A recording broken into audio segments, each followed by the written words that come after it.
ku cerahku, matahari bersinar, ku gendong tas merahku, dia pundak. Selamat pagi semua, ku nantikan dirimu di depan kelasmu, menantikan kami. Doa sesuai dengan agama dan doa.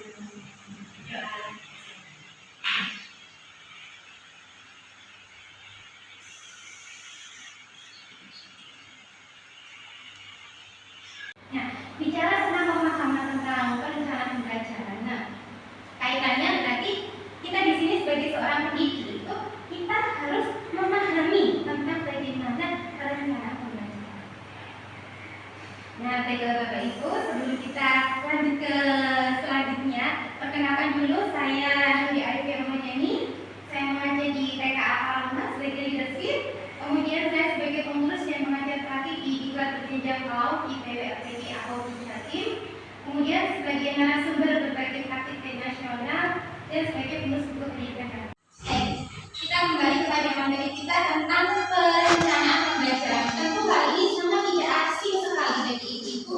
Apa yang dimaksud dengan perencanaan pembelajaran? Nah, di sini sudah saya definisikan tentang pengertian perencanaan pembelajaran. Apa sih yang dimaksud itu? Nah, ternyata itu adalah suatu bentuk rancangan stimulasi yang akan diberikan kepada peserta didik. Sampai sini kita pahami dulu. Yaitu bentuk rancangan stimulasi yang akan diberikan kepada peserta didik dalam rangkaian materi dengan penerapan metode, penelitian media, dan langkah-langkah pembelajaran sampai penilaian secara jelas dan terperinci. Ya, sampai di sini ya kita pahami bentuk rancangan. Hubungannya dengan perencanaan berarti adalah rancangan. Iya ya. Next selanjutnya. Nah, ada 3 komponen dalam perencanaan pembelajaran. Sebelum kita membahas itu, ada 3 yang harus kita perhatikan. Yang pertama yaitu adalah tujuan pembelajaran, kemudian langkah-langkah kegiatan, selanjutnya yaitu asesmen atau penilaian. Nah, di sini tujuan pembelajaran di sini sudah saya jabarkan secara singkat, yaitu pernyataan yang menjelaskan apa yang diharapkan dan dapat dicapai oleh peserta didik setelah mengikuti suatu proses pembelajaran. Next selanjutnya. Berikut ada beberapa aspek dalam tujuan pembelajaran. Apa saja aspek-aspek yang terkait dalam tujuan pembelajaran, yaitu menggambarkan hasil yang diharapkan, kemudian mengukur kemajuan dari pencapaian peserta didik, memfokuskan proses pembelajaran dan mengembangkan rencana pembelajaran.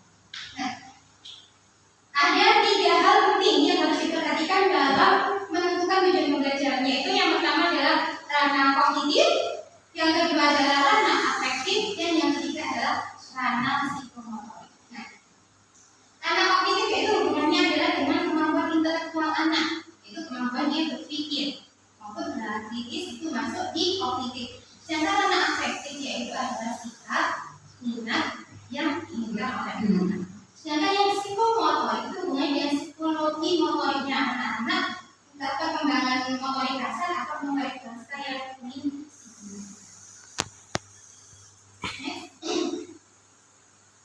Nah, apa saja langkah-langkah kegiatan? Nah, ini adalah suatu hal penting yang harus kita perhatikan dalam menyusun langkah-langkah kegiatan belajar. Tadi yang pertama coba saya ulang lagi ya. Apa saja yang harus kita tentukan untuk perencanaan? Yang pertama, tujuan pembelajaran, kemudian langkah-langkah kegiatan, yang selanjutnya yaitu asesmen. Nah, kita masuk kepada poin yang kedua, yaitu langkah-langkah kegiatan. Sebelum saya melangkah ke langkah-langkah kegiatan, adakah yang perlu ditanyakan dari tujuan pembelajaran itu tadi? Silakan dari Bapak Ibu. Belum? Next, lanjut. Oke, kita lanjut aja ya. Selanjutnya itu langkah-langkah kegiatan. Nah, langkah-langkah kegiatan di sini itu saya ambil 10 poin yang harus kita perhatikan. Yang pertama yaitu analisis kebutuhan pembelajaran. Nanti kita buka satu-satu, oke? Yang kedua, penetapan tujuan pembelajaran. Yang ketiga, penyusunan rencana pembelajaran. Yang keempat, pemilihan materi pembelajaran. Yang kelima, pemilihan metode pembelajaran. Yang keenam, pemilihan media dan sumber belajar. Yang ketujuh,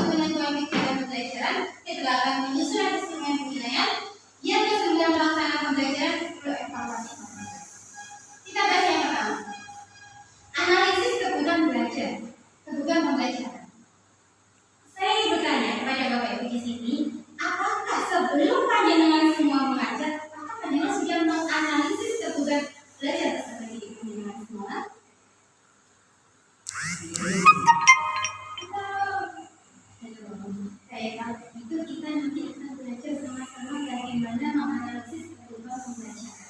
Kemarin saya sampai juga menghasilkan tulis waktu kita di Zoom kemarin di sekolah menggerakkan waktu PMO itu. Sebelum kita memulai ajaran baru, karena ini sebentar lagi akan tahun ajaran baru, kita analisis dulu pembelajaran.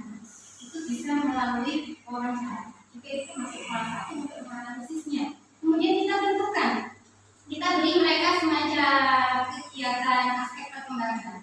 Kemarin saya agak lupa ingat juga waktu saya bicara banyak waktu PSB sama Gus itu kita analisis, kita spesifikasikan kemampuan anak-anak itu ada di mana.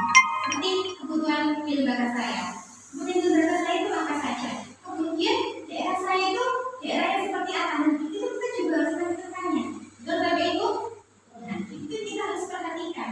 Nanti kita bisa bikin bersama-sama ya Bu ya. Jadi PKB sering PKB. Jadi nanti kita saling kolaborasi, kita saling berbagi pengalaman. Iya Bu ya. Karena selama ini seharusnya analisis kebutuhan itu sudah ada semenjak kurikulum sebelumnya. Bukan hanya pada saat kurikulum DKI saja. Harusnya dulu itu sudah ada namanya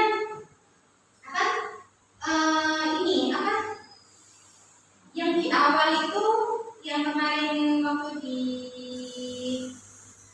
bukan di mobil aja sih, apa yang namanya ya, asesmen awal, diagnostik awal. Nah itu masuk di situ. Jadi kita analisis dulu kebutuhannya, bisa melalui diagnostik awal itu. Nah kemudian yang selanjutnya penetapan tujuan pembelajaran. Oh ya, sampai di sini saya baru ingat modul ajar itu selama kita belajar kurikulum Merdeka itu kan namanya kan modul ajar. Ternyata kemarin pada saat saya mengikuti pelatihan selama 1 minggu itu modul ajar itu kita berikan kalau kita dibutuhkan oleh orang lain. Contohnya gini, Bu Noni membuat suatu rencana pembelajaran. Nah, Bu Noni kemudian membagikannya kepada Bu Ana. Itu namanya modul ajar. Jadi yang dibagikan kepada teman jenengan itu namanya modul ajar. Tapi kalau untuk diri kita sendiri itu namanya. Kesimpulannya dari seluruh rangkaian yang sudah saya angkat tadi, dalam penyusunan perencanaan pembelajaran perlu diperhatikan tujuan pembelajaran, pemilihan media, langkah-langkah pembelajaran hingga ke penilaian sesuai dengan aturan menteri yang ditetapkan oleh Menteri Pendidikan tentang penyederhanaan pembuatan RTP. Dulu jika 13 itu kita bikinnya Masya Allah ya Bu ya. Kita bikinnya itu KI, KD, KI 1.1, KI 2, KD ya Bu? KD 1.1, KD 1.2, KD 1.3, kemudian KI 1. Ya Allah ya Rahman, kita nggak mungkin ya Bu ya. Dulu itu menghafalkan 14 KI ya Bu ya. Kalau saya tanya Bu Ena, mana Bu Ena yang di sini ya Bu, di sana ya mungkin ya Bu Ena. Bu Ena sudah berapa tahun kita Kak? Saya masih baru 14 tahun. Baru 3 tahun di sini, tapi di sana sudah selesai kan videonya? Kalau diselesaikan sekarang. Bukanlah matamu